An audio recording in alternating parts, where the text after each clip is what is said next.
si vous croyez en celui qui peut vous donner la vie. C'est un véritable message que ce chant que nous venons d'entendre. Et c'est là qu'on reconnaît la différence qu'il peut y avoir entre un seul chant où on veut montrer ses talents, sa belle voix, et un chant qui est accompagné de la grâce que seul le Saint-Esprit est capable de donner. C'est tout un message, c'est tout un embaumement pour les cœurs. Merci Seigneur. Eh bien, jeunes gens, jeunes filles, permettez-moi de vous souhaiter la bienvenue à ce rallye de jeunesse pour la gloire de Dieu. Et on dit ensemble, Alléluia. Ce rallye sera donc tenu par 2 jeunes pasteurs.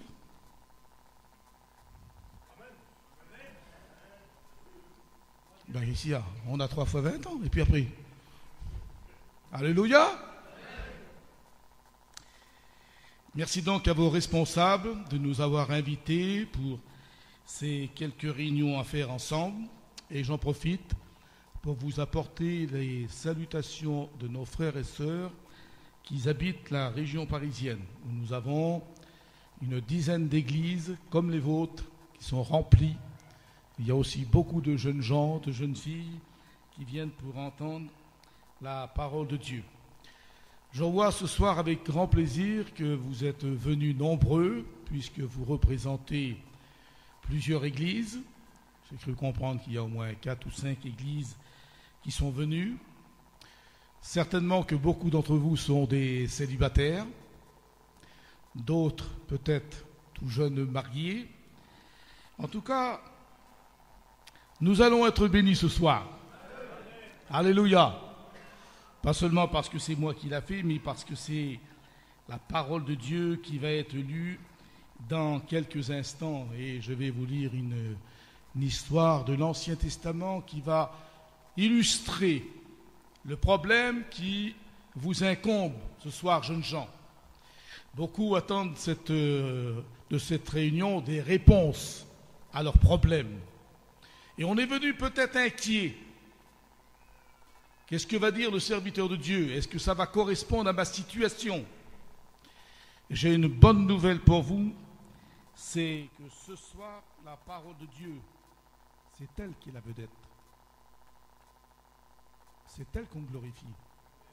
Et quand c'est écrit ici, la Sainte Bible, eh bien, vous voyez, celui que j'ai dans ma main s'appelle aussi la Sainte Bible. Et c'est elle qui va être la vedette de cette soirée.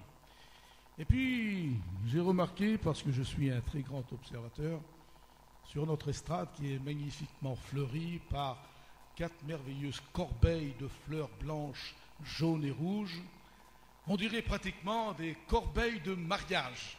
Eh bien, figurez-vous, justement, c'est ce que j'ai envie de vous parler ce soir.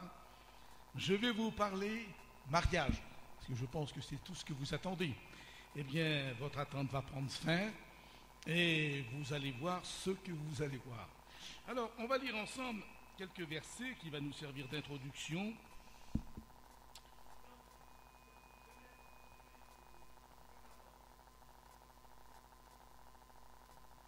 Voilà, ne nous laissons pas influencer par quelqu'un qui se lève ou une maman qui se lève parce qu'un bébé pleure.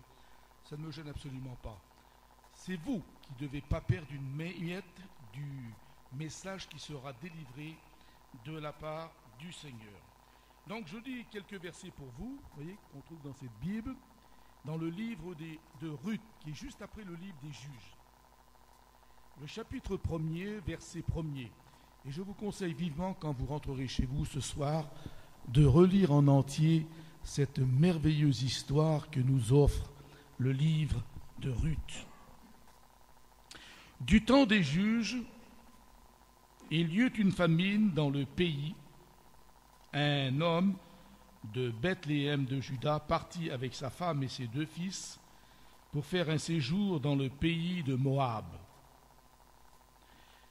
Le nom de cet homme était Élimélec, celui de sa femme Naomi, et ses 2 fils s'appelaient Malon et Kiljon. Ils étaient Éphratiens de Bethléem de Juda. Arrivés au pays de Moab, ils y fixèrent leur demeure. Élimélec, mari de Naomi, mourut, et elle resta avec ses 2 fils. Ils prirent des femmes moabites dont l'une se nommait Orpa et l'autre Ruth. Et ils habitèrent là environ 10 ans.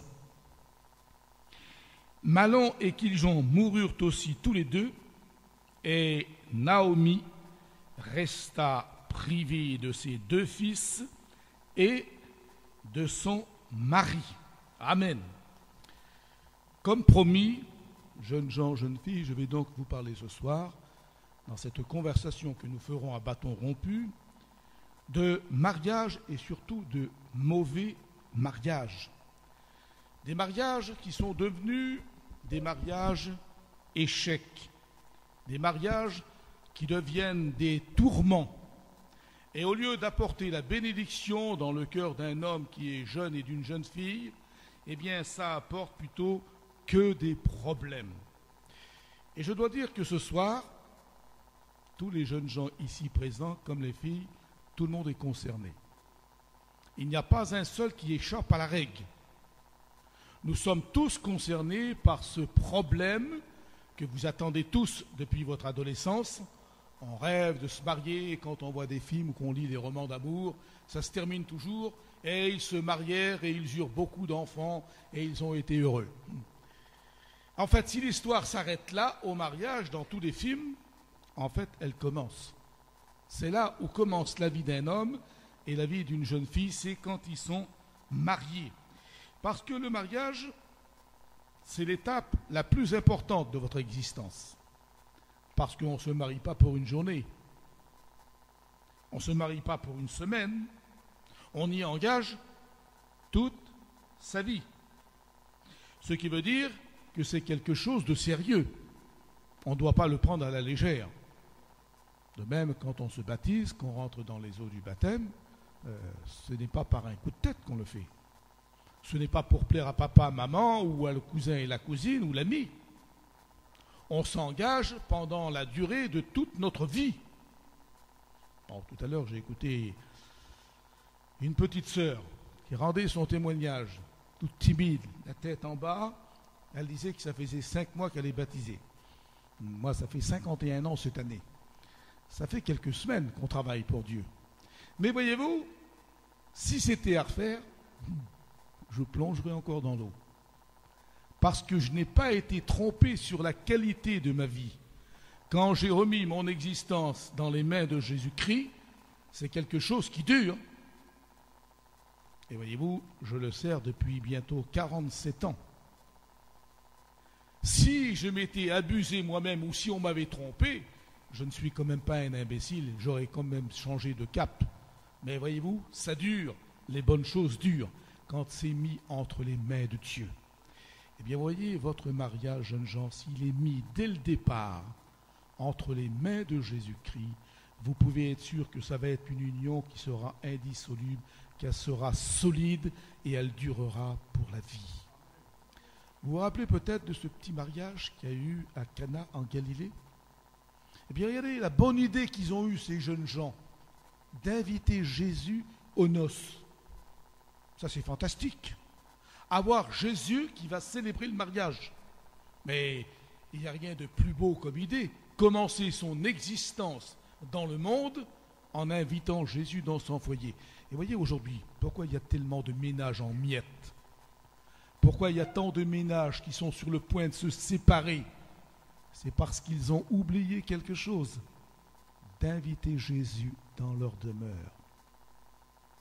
Votre foyer deviendra une église en miniature. Oui, j'ai bien dit, votre foyer sera une église en miniature. Est-ce qu'il n'est pas écrit dans la Bible, là où 2 ou 3 sont réunis en mon nom, je suis présent? Quand le mari est converti, que l'épouse est convertie, ils sont 2. Il est dit que Jésus est au milieu d'eux, il habite. C'est une église en miniature. Puis vient la naissance du premier enfant. 3.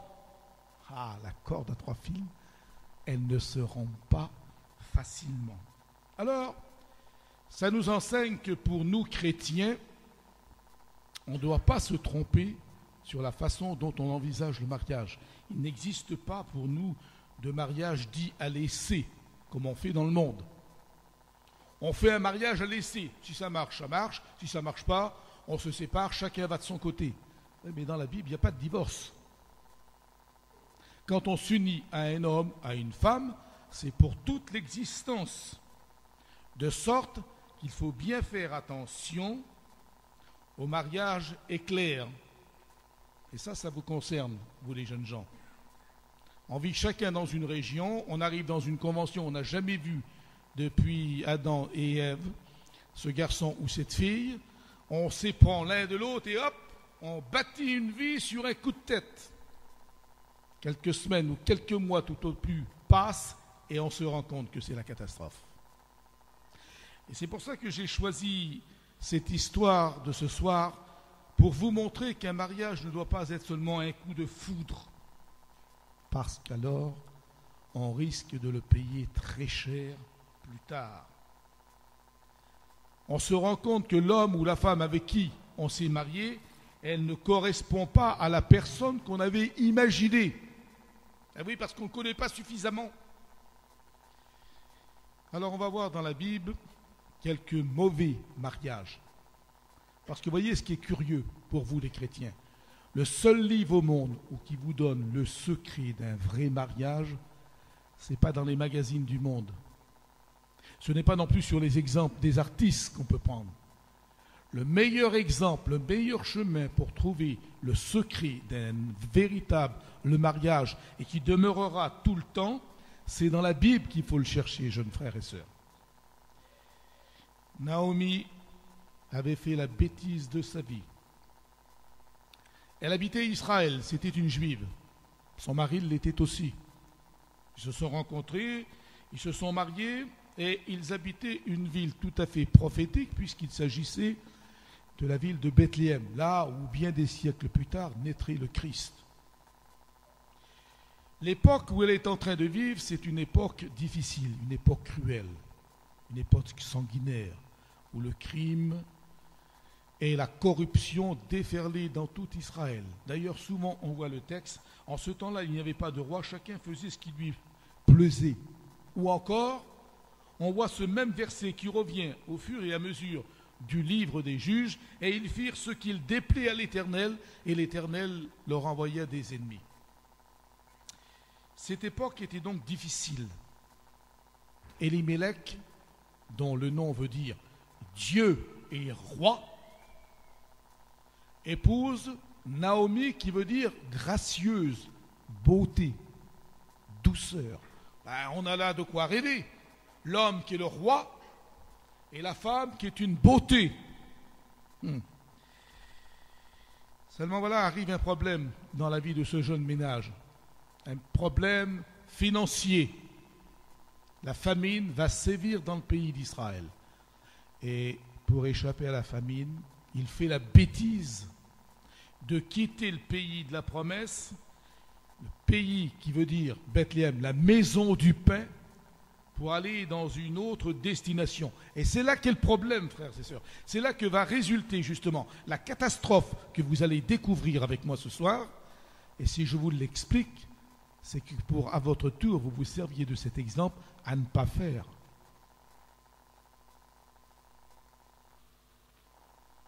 Naomi et son mari, ils ont donc 2 petits garçons charmants. Ils remballent tout ce qu'ils ont et ils partent pour un pays où il y a la surabondance. Mais voilà, ce pays s'appelle Moab. C'est un pays qui a été maudit par Dieu. La corruption y règne, l'idolâtrie y règne. Tout ce qu'il peut y avoir de vilain et de mauvais, c'est bien là qu'il y est. Et cette femme et son mari vont choisir délibérément cet endroit maudit. On va découvrir maintenant ensemble que les 2 garçons sont de santé fragile. Malon, son nom, vous savez ce qu'il veut dire? Maladif. T'es toujours malade, toujours patraque. Ah, la santé précaire. Ça compliquait l'existence du jeune couple. Tant qu'au 2e, il était tellement faible qu'on l'appelait languissant. Kiljon veut dire celui qui est languissant.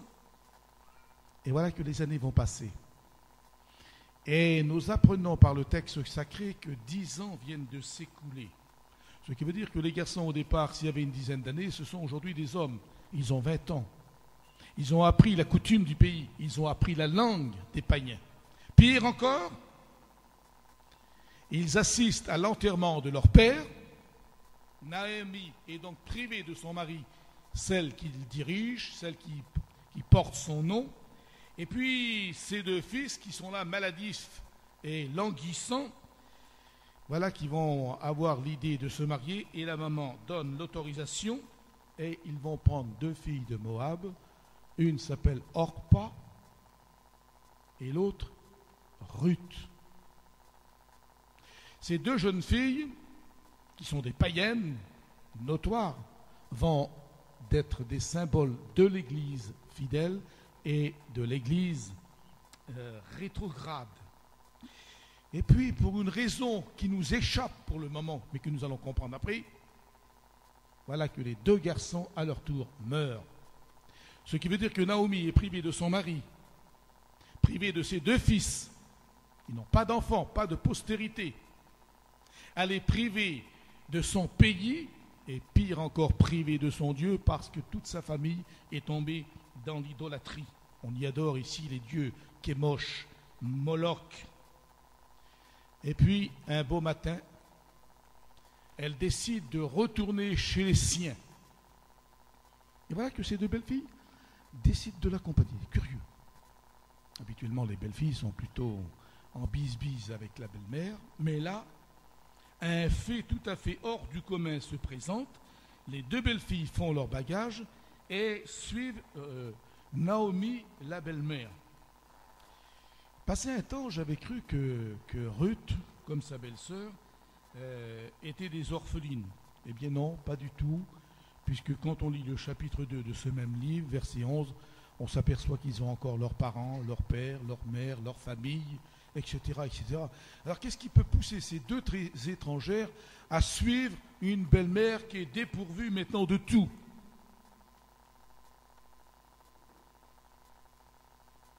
Le fait est certain, c'est qu'ils suivent Naomi et ils partent pour retourner sur la terre d'Israël. Et j'aimerais m'arrêter quelques instants pour faire un beau parallèle. Cette histoire illustre bien ce que peut être l'Église rétrograde, qui au départ est symbolisée par Naomi, cette jeune épouse qui a 2 petits garçons, qui va rentrer dans un pays maudit, croyant qu'elle y va pour évangéliser et apporter la bonne nouvelle de son Dieu. C'est le contraire qui se produit, puisqu'elle perd son mari qui est Dieu et roi. Elle perd déjà son Seigneur, elle a déjà perdu sa patrie, elle va perdre ses 2 fils, comme vous l'avez vu. Autrement dit, elle était venue les mains pleines en Moab, et voilà qu'elle retourne complètement ruinée. Le retour, quand elle rentre dans sa patrie, on va le découvrir juste avant qu'elle arrive dans la terre d'Israël, il se passe un événement imprévisible. Elle demande à ses belles-filles de retourner chez elle. Orpa plie bagage, retourne dans sa maison pour, une fois de plus, adorer ses dieux.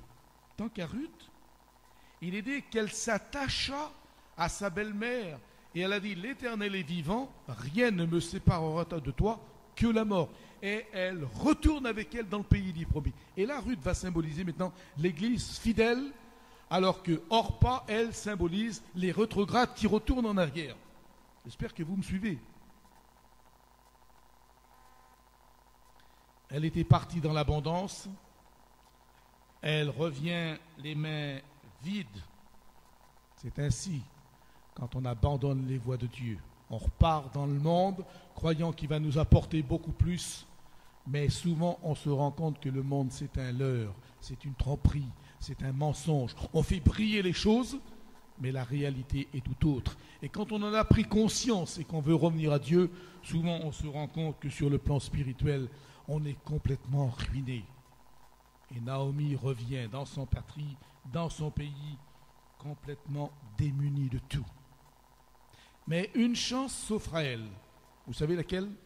C'est le printemps. C'est en avril. Je vais me dire, mais comment tu le sais ça, mon frère? Bien parce que la moisson des orges commence. Et on sait qu'en Israël, la moisson des orges commence au printemps, au mois d'avril.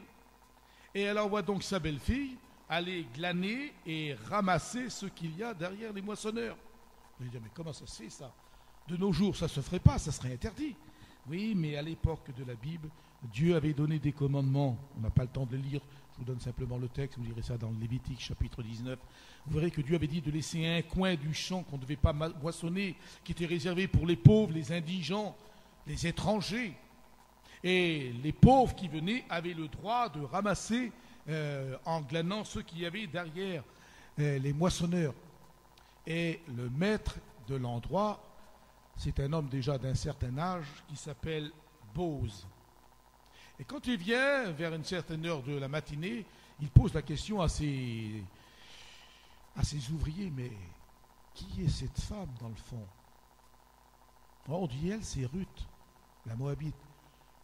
C'est la belle-fille de Naomi qui est revenue. Et ils disent, elle a travaillé depuis ce matin jusqu'à aujourd'hui sans se reposer une minute.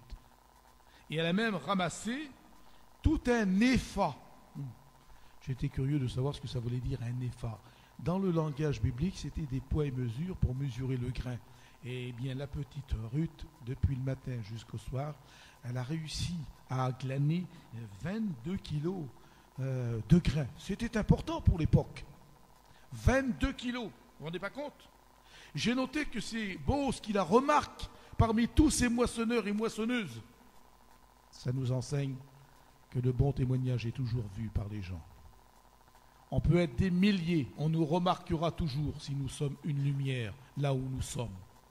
Et les enfants de Dieu sont appelés justement à être des lumières. Jésus avait dit encore, vous êtes le sel de la terre.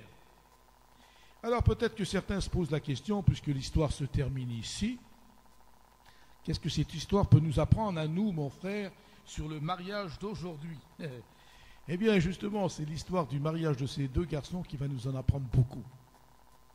Le mariage de ces deux fils à Naomi, Mahlon et Kiljon, qui sera pour nous une mise en garde tout à fait particulière, sinon quelque chose d'imprévisible qui va nous dire « Seigneur, mais alors, j'étais sur le point de faire une bêtise !» Et nous sommes là ce soir, dans ce rallye de jeunesse, pour vous empêcher de faire des bêtises. Pour vous mettre face à l'écriture. Non, pas pour moi personnellement, vous n'avez pas de compte à me rendre. Mais vous avez des comptes à rendre à votre Dieu, parce que vous êtes des chrétiens. Si vous n'étiez pas chrétien, on ne vous parlerait pas de cette façon, mais du fait que vous êtes enfant de Dieu, alors vous avez le droit de savoir. Vous avez le droit de connaître ce que Dieu exige de vous, ce que Dieu demande de vous en ce qui concerne votre propre mariage, parce que la Bible en fait état. Les deux garçons s'étaient mariés avec deux filles païennes. Voilà déjà où le bas blesse. Et des filles païennes de la pire espèce, puisqu'ils habitaient Moab, qui était la race maudite, qui n'avait pas le droit d'entrer dans le sanctuaire jusqu'à la 10e génération. Vous vous rendez compte comment le jugement de Dieu était sévère? Je vous ai dit tout à l'heure que ces filles adoraient les dieux qui s'appelaient Kémosh et Moloch. Bon, ça vous dit peut-être rien, vous, serviteurs de Dieu le savent très bien. Ces dieux-là exigeaient des sacrifices humains. On avait dressé des statues immenses dans leur pays. Le ventre des statues était creux. On y allumait un brasier, un énorme brasier. La plaque de fer qui représentait le ventre de la statue, elle devenait rouge. Elle était chauffée à blanc. Et les mamans et les papas, à la naissance du bébé, on venait le déposer dans le ventre de la statue. Est-ce que vous vous imaginez l'horreur, les souffrances, les cris de tous ces bébés innocents? Combien de milliers d'enfants n'ont pas subi le martyre de la folie de leurs parents? Eh bien, Ruth, ainsi que Orpa, étaient ce genre de filles. Et on est venu presque à bénir Dieu qu'ils n'ont pas eu d'enfants à l'époque où ils étaient avec leur mari, parce que qui sait ce qui se serait produit? On se rend compte de la bêtise que Naomi avait accordée la bénédiction pour que le garçon se marie, mais en prenant ses filles qui sont maudites. Et quand elle est à mi-chemin d'Israël, regardez qu'est-ce qu'elle dit. Au verset 13. C'est à cause de vous, mes filles, que Dieu est contre moi. C'est quand même bizarre. Elle se tourne vers ses belles-filles qui la suivent pour aller chez elle dans le pays. Et elle dit, c'est à cause de vous que Dieu est contre moi. Alors moi, j'ai voulu savoir pourquoi Dieu était contre elle. Et regardez ce que le Seigneur dit dans le livre qui s'appelle le Deutéronome. Donc je vous donne bien les textes pour vous montrer que la réunion de ce soir, ce n'est pas une invention de la mission Vie et Lumière, mais c'est ce que la Bible recommande. Vous lirez donc le chapitre 7 du Deutéronome et regardez ce que Dieu dit. Et là on comprend tout. Tu ne contracteras pas de mariage avec ces peuples. Tu ne donneras pas tes filles à leurs fils. Tu ne prendras pas leurs filles pour tes propres fils, car ils détourneraient de moi tes fils, qui serviraient d'autres dieux. Et alors, la colère de l'Éternel s'enflammerait contre vous, et il te détruirait promptement. Donc, c'est écrit noir sur blanc. Le juif converti, le juif enfant de Dieu, ne devait pas se marier avec de telles filles. Et Naomi, qui connaît la loi de son pays, qui connaît la loi de Dieu, est tombée dans le travers de faire plaisir à ses enfants et en tolérant ce mariage mixte, mariage païen. Pourtant, si elle avait bien fait attention déjà dans le passé, il y avait eu un triste exemple. On se rappelle que les filles de Moab avaient séduit les enfants de Dieu. On lirait ça dans le livre chapitre 25 du livre des Nombres. Et on verra qu'à cause de cette désobéissance, vous savez combien de morts qu'il y a eu en un seul jour? 24 000 morts ont été frappés à cause de ces mauvais mariages. C'est tout de même incroyable.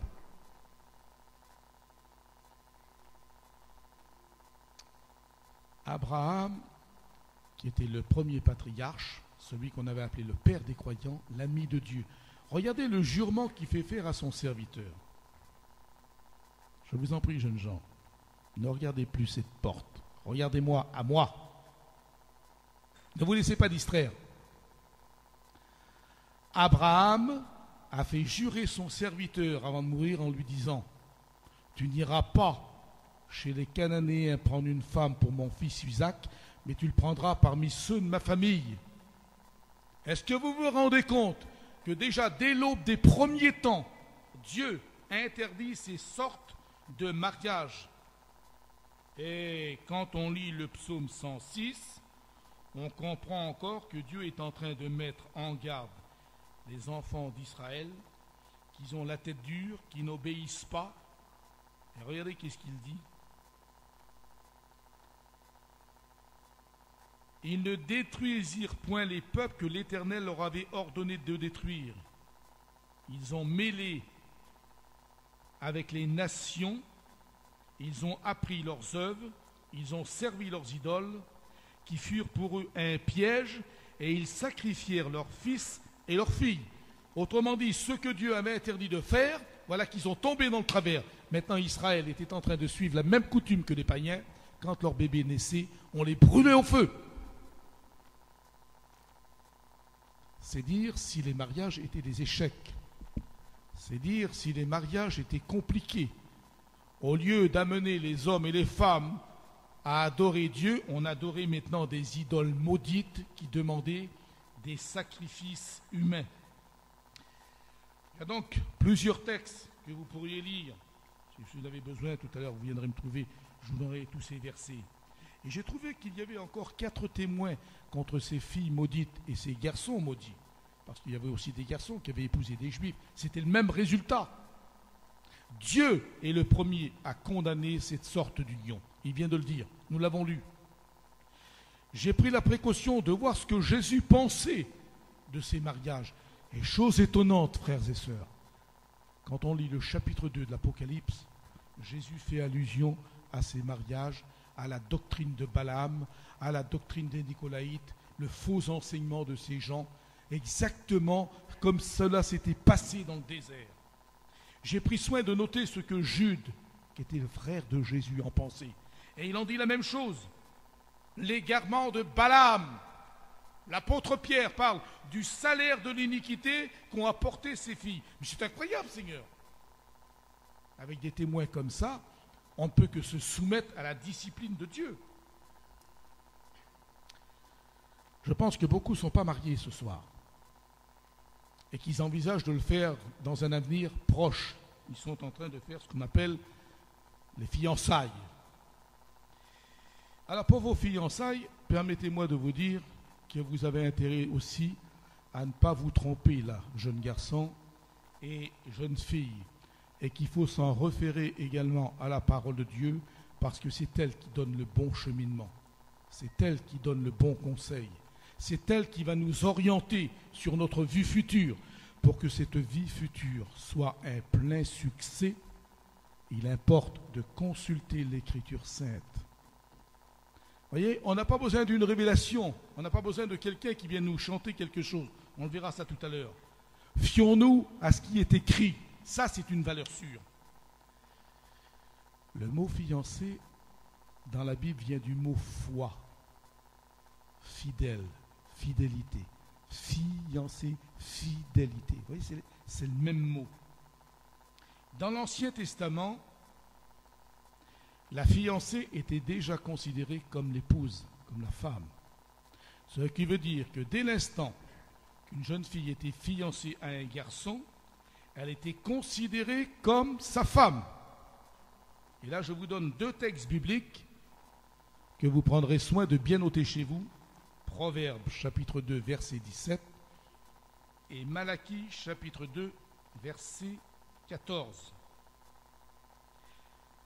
Les fiançailles à l'époque biblique ne pouvaient pas être rompues.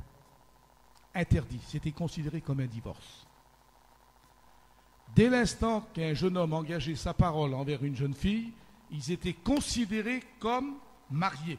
La seule chose qui pouvait les séparer, c'était le décès de l'un ou de l'autre, ou encore le problème de l'adultère.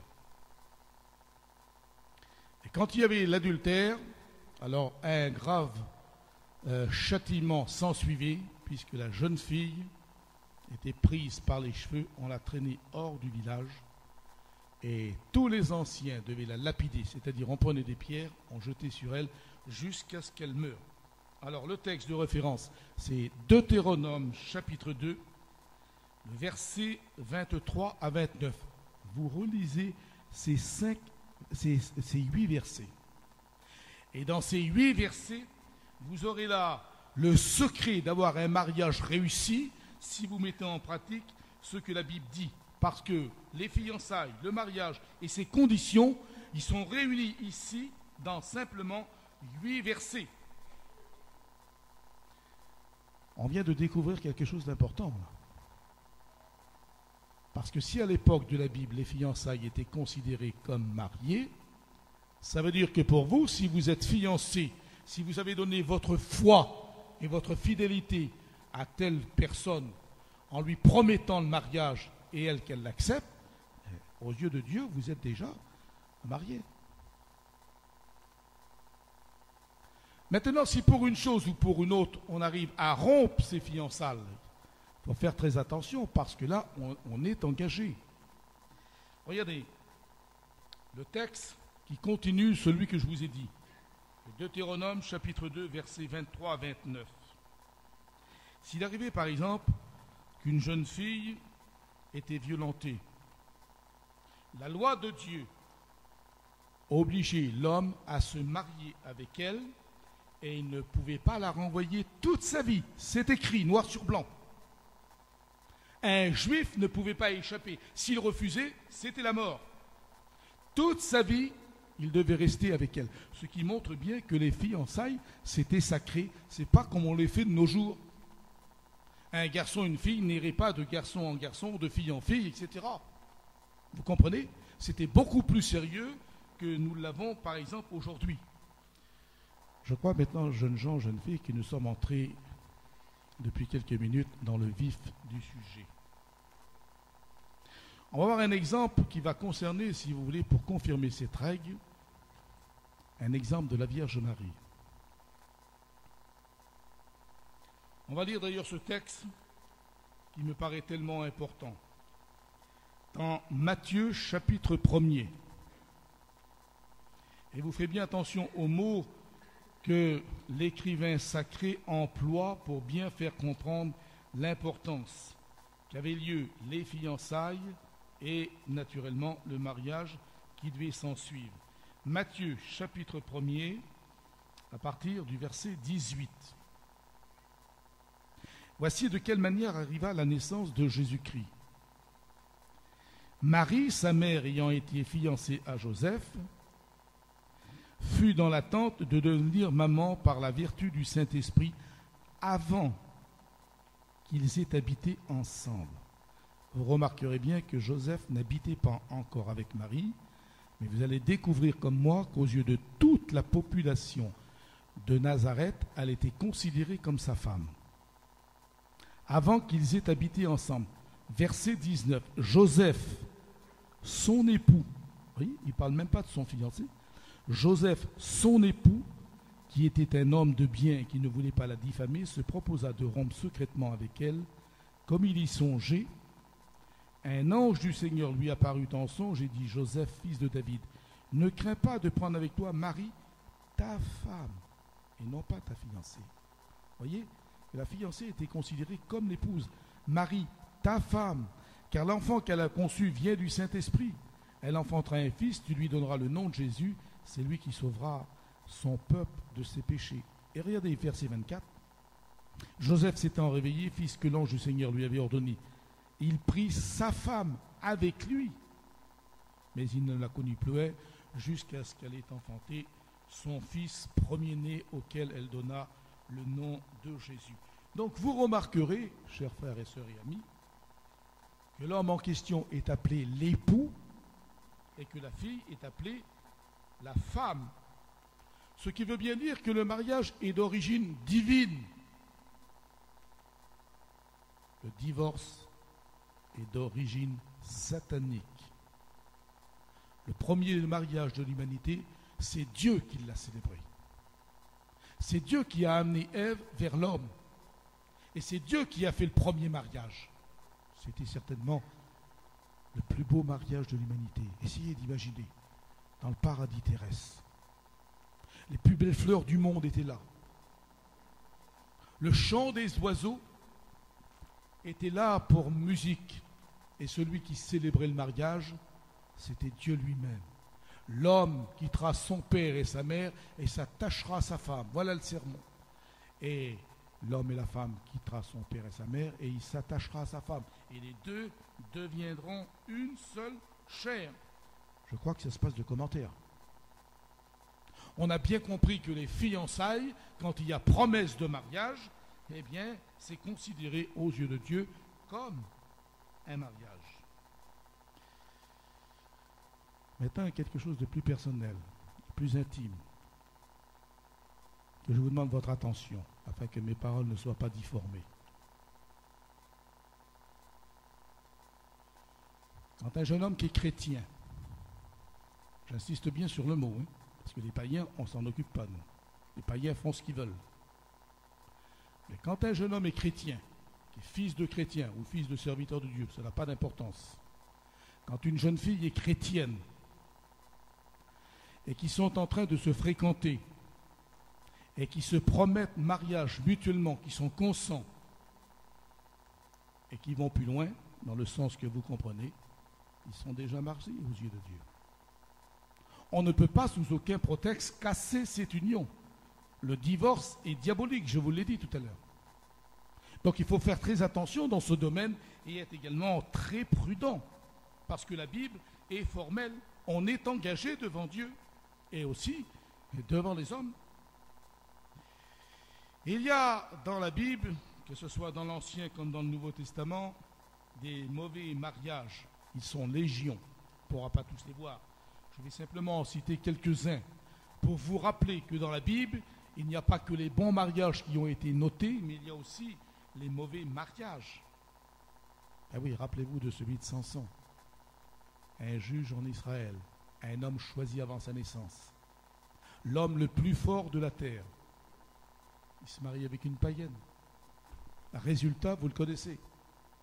Il va y laisser sa vie et ses yeux. Ajoutons celui du roi Akab, le roi d'Israël. Au lieu de faire sa capitale à Jérusalem, comme Dieu l'avait dit, la ville de la paix, il la fait à Samarie, là où on adore les idoles.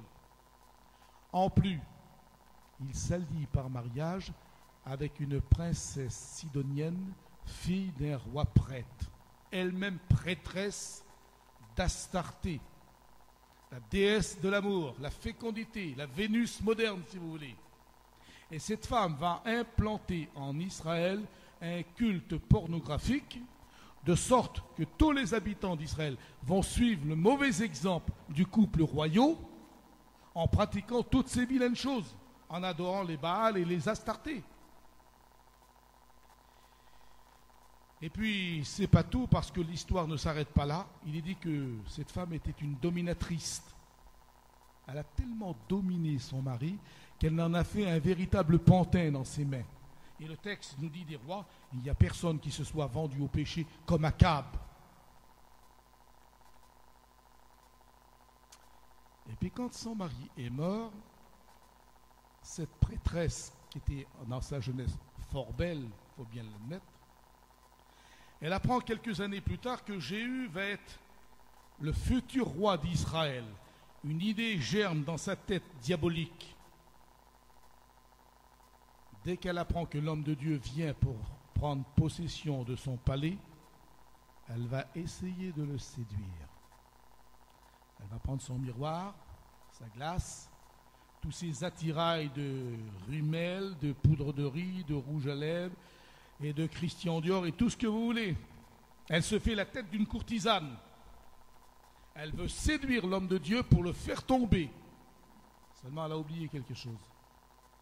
C'est qu'elle a vieilli. Elle n'est plus la Jézabel d'autrefois. Les années avaient fait le ravage et ni le maquillage ni autres n'ont pu parer à cette éventualité. On n'a pas pu tromper l'homme de Dieu parce que quand il l'a vu du haut du palais, il a dit « Qui sont pour moi ?» Les deux eunuques se sont approchés et il leur a donné un ordre « Jetez-la en bas ».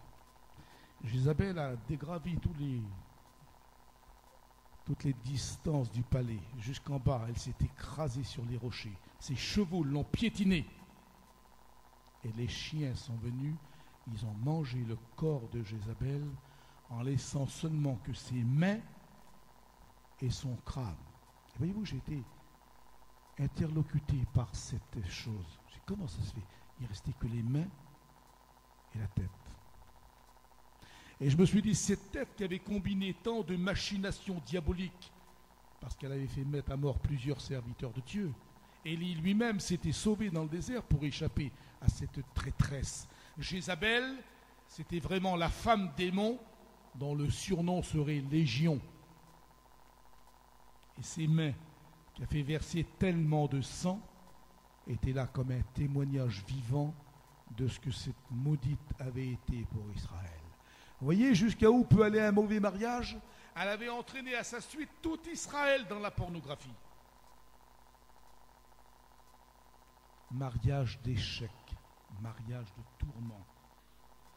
Regardez celui d'Ésaü. Là, on remonte pratiquement à la Genèse. Il va se marier avec des filles païennes. Et quand on lit Genèse, chapitre 26, verset 34, on découvre que Isaac et Rebecca, qui est un couple magnifique, qu'ils étaient tourmentés par le mauvais mariage de son fils.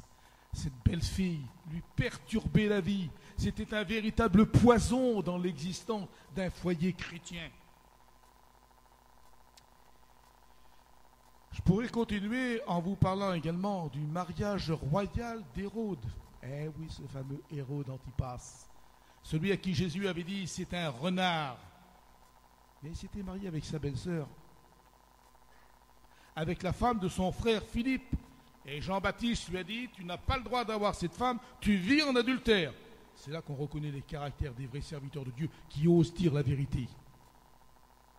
Parce que le serviteur de Dieu qui passe de la pommade dans le dos en disant « Mais non, ça va bien, reste comme ça », ce ne sont pas des authentiques serviteurs de Dieu. Le vrai serviteur de Dieu dit la vérité, tout comme un bon médecin. Vous êtes malade, vous avez mal. Qu'est-ce que vous diriez de ce médecin qui vous dit « Mais non, mon gars, c'est pas grave, allez, amuse-toi, mange, bois, réjouis-toi ». Et le mal ferait son entrée en votre corps, il vous rongerait, et tôt ou tard, vous en payerez la conséquence de cette déchéance. Donc des médecins comme ça, on n'en veut pas. Le véritable serviteur de Dieu dit la vérité. Et ce soir, on vous dit la vérité, pour vous protéger du mal, pour pas que Satan vous abuse, pour pas que Satan vous fasse miroiter des choses, vous fera croire que dans certains mariages, ça va être le paradis sur terre. Non, parce que dans quelques semaines, quelques mois, ou quelques années tout au plus, ça deviendra l'enfer. Est-ce que je me fais comprendre?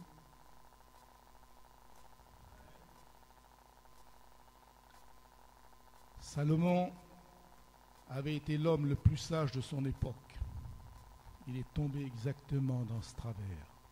Et on est outré quand on lit le chapitre 11 du livre des rois, qu'un homme de cette envergure, de cette qualité, avoir eu un père comme David, qui lui avait tellement donné de bons conseils, avec tellement de bravoure, et quand on lit ce chapitre 11, regardez ce qu'on découvre, le roi Salomon aima beaucoup de femmes étrangères, en plus de la fille de Pharaon, des filles de Moab, des Ammonites, des Éthiopiennes, des Sidoniennes, des Étiennes.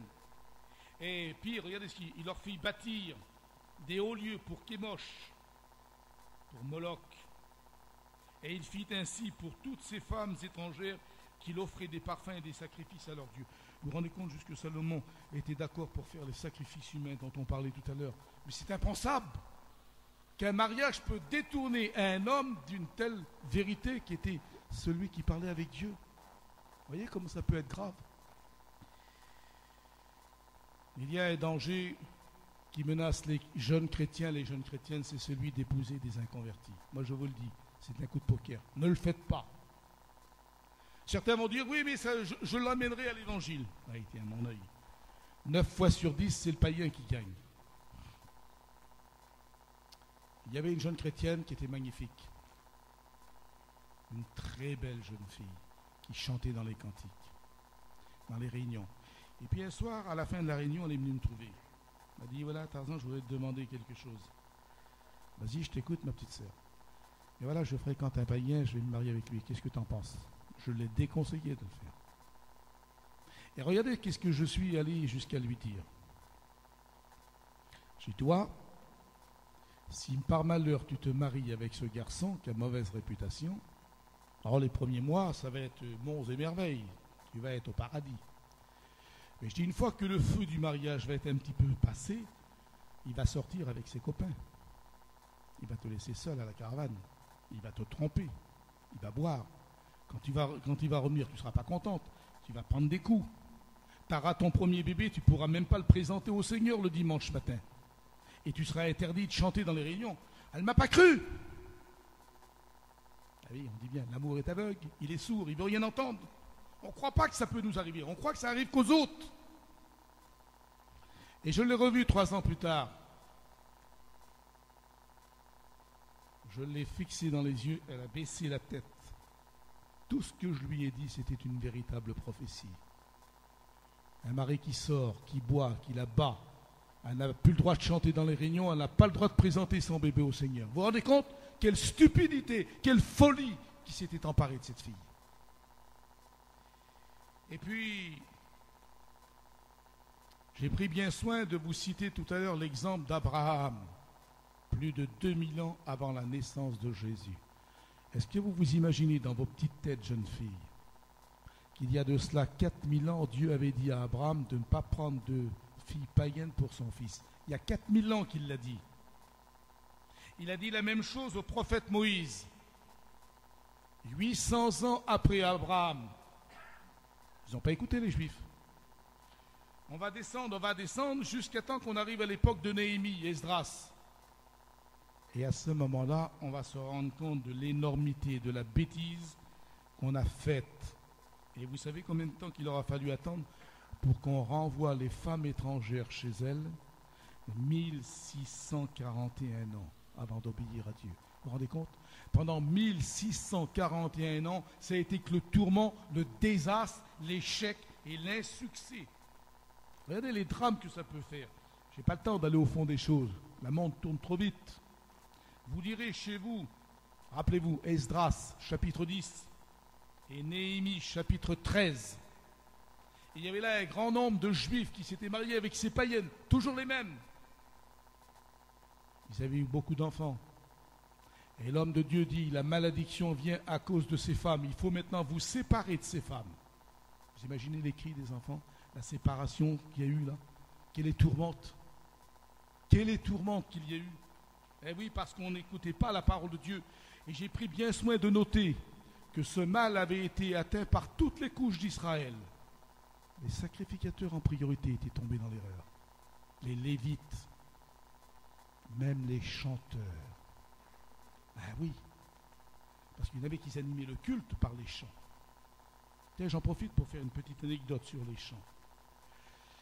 À l'époque du roi David, le chant des cantiques avait une place très importante dans le sanctuaire. David nomma 288 chanteurs et chanteuses avec musiciens dans le sanctuaire pour chanter des cantiques. Seulement les cantiques qu'ils chantaient, ce n'était pas la lambada ni la Star Academy, c'était les psaumes. Les cantiques spirituels. Et quand Paul écrit aux Éphésiens, entretenez-vous par des chants de psaumes et par des chants spirituels, il précise bien le mot spirituel. La vocation de nos chants, de nos cantiques, ce n'est pas de provoquer chez les gens encore une autre. C'est de provoquer chez les gens un profond recueillement. Disposer l'auditoire à recevoir quelque chose de plus grand qu'un chant. Et ce quelque chose de plus grand qu'un chant, c'est ça. C'est elle qui nous donne le chemin du ciel. Le chant va nous disposer à le recevoir. C'est tout. Est-ce que vous me suivez? Et c'est pourquoi j'insiste et je donne toujours cette recommandation à nos jeunes de nos églises qui chantent les cantiques. C'est merveilleux quand on pense que toute cette jeunesse qui vient là, ils sont comme ces fleurs, là, hein, un véritable bouquet de fleurs. Vous voyez, il y en a 4, 1, 2, 3, 4. Ça peut être les 4 étapes de votre vie, ça. Votre naissance, votre adolescence, vos fiançailles, votre mariage. Ou encore, on peut baser, puisque la vie est de 80 ans aujourd'hui, chaque bouquet peut représenter 20 ans de la vie. Je suis arrivé au 3e et demi. Vous êtes seulement là.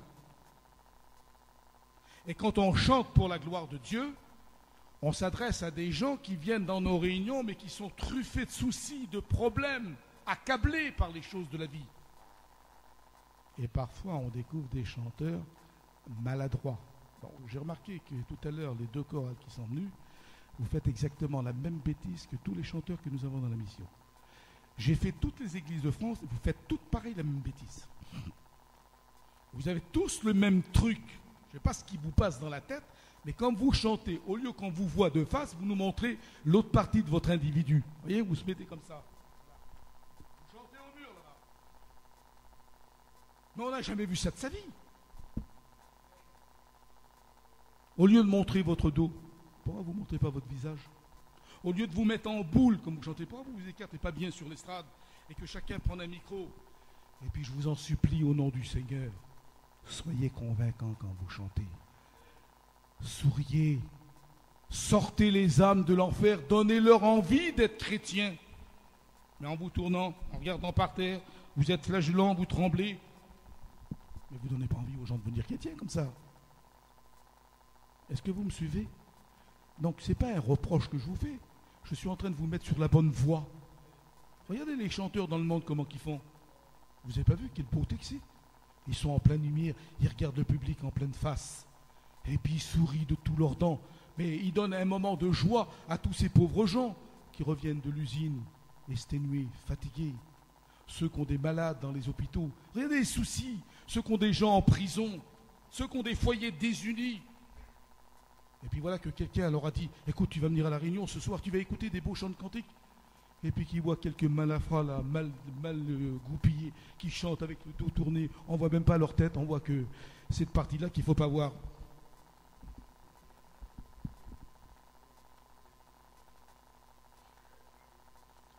Donc, dites-vous bien que vous avez quelque chose à jouer quand vous chantez vos cantiques.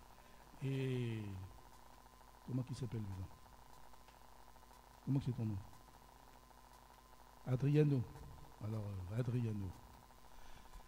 Il a bien dit tout à l'heure, on n'est pas là pour faire une compétition entre églises. Oui, c'est vrai, entre églises, on ne fait pas de compétition, mais on fait la grande compétition envers Satan.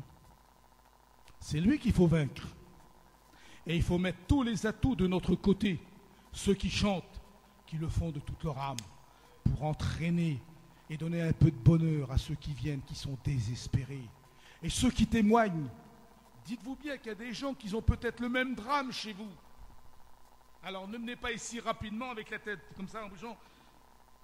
Soyez convaincants. Dites ce que Dieu a fait pour vous dans votre vie. Comment il a eu pitié de vous, comment vous étiez. Et puis la personne va dire, Seigneur, mais ce qu'a dit cette femme ou ce frère-là, c'est moi ça. Il va s'identifier à vous.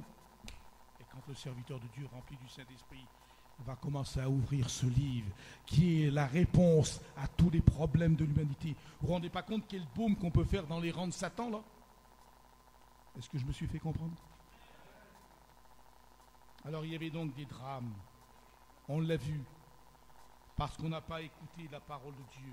Des enfants avaient perdu leur mère, avaient perdu leur père. Et vous savez pourquoi ça? Esdras et Néhémie ont demandé ces séparations parce qu'ils vivaient avec leurs femmes qui étaient toujours des idolâtres. Regardez jusqu'à où ça va. Les enfants d'Israël ne parlaient plus l'hébreu. Ils ne comprenaient plus l'hébreu. Les femmes étrangères leur avaient appris la langue des païens. Ils n'adoraient plus l'éternel Dieu. Ils adoraient les kémoches et les idoles. Vous vous rendez compte? Un mariage raté, qu'est-ce que ça peut avoir comme conséquence? Et pensez maintenant à la vie des êtres que vous allez donner par la suite. Ils vont vivre dans un foyer désuni. Vous ne vous rendez pas compte quel drame que c'est ça? Alors, en conclusion, on pourrait peut-être dire ce soir, attention, ne vous faites pas monter le coup pour un mariage. Méfiez-vous comme de la peste que quelqu'un vous dise, tiens mon frère, le Seigneur m'a montré que c'est cette fille-là qu'il te faut. Ou ma soeur, tu sais, c'est lui le mari qu'il te faut, le Seigneur me l'a montré. Ça serait un non-sens de la part de Dieu de montrer à un autre ce qui engage la vie d'un autre homme. C'est à vous qui doit le montrer, le Seigneur. Je me souviens, oui, parce que j'ai oublié de vous dire que les deux jeunes hommes qui vous font la mission, là, qui est Maï et moi-même, on est venus également accompagnés de deux charmantes demoiselles qui sont taffées dans le fond là-bas. Voyez. Alors, l'une de ces demoiselles, c'est ma femme. Je l'ai connue qu'elle avait 14 ans. Elle s'est mariée avec moi, elle avait 16 ans. À moins de 17 ans, on avait déjà notre premier enfant. Bon, par la suite, il y en a eu 12 qui se sont succédés. C'est dire si on s'aimait bien. Hein. Et pourtant, si j'avais écouté la voix du diable, un homme de mon entourage m'avait dit « Oh, c'est surtout pas cette fille qu'il te faut. » Il avait dit « Regarde ton petit copain, lui, là-bas. Le Seigneur m'a montré que c'est lui qui a fait le bon mariage avec cette fille-là. » Ah oui, la fille en question, on n'est pas enregistré là-dessus? Ah bon, alors je ne le dis pas. En tout cas, eux, ils se chamaillaient, ils se bouffaient la laine sur le dos, alors que nous, on s'adorait. Quelle différence!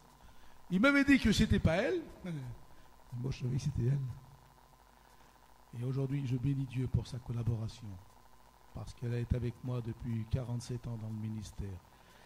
Et je n'ai pas honte de le dire, que sans son aide, j'aurais certainement pas arrivé où je suis là aujourd'hui, si elle n'avait pas été derrière moi, pour prier pour moi, pour m'épauler, chaque fois que je partais, soit à l'étranger ou ailleurs. Elle avait toutes les corvées avec les enfants, parce que toutes les tâches ingrates, ce sont nos femmes qui les ont, vous comprenez? Donc il y a intérêt à faire un bon mariage heureux chrétien pour montrer justement l'importance si un jour le Seigneur nous appelle à le servir. Pour toi, jeune homme, je vais te donner le conseil d'un père de famille que je suis. Ne te laisse pas embobiner par la beauté d'une fille.